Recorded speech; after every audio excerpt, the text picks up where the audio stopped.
சூரியனின் பார்வையிலே உலகம் விழித்துக் கொண்ட வேளையிலே, புதிய சூரியனின் பார்வையிலே உலகம் விழித்துக் கொண்ட வேளையிலே, இமயத்தில் இருக்கும் குளிர் காற்று இன்று இதயத்தை தொடுகிறது.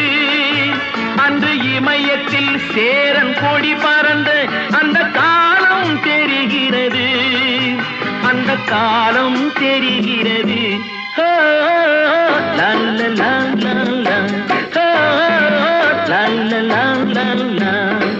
புதிய வானம் புதிய பூமி எங்கும் பனிமழை பொழிகிறது.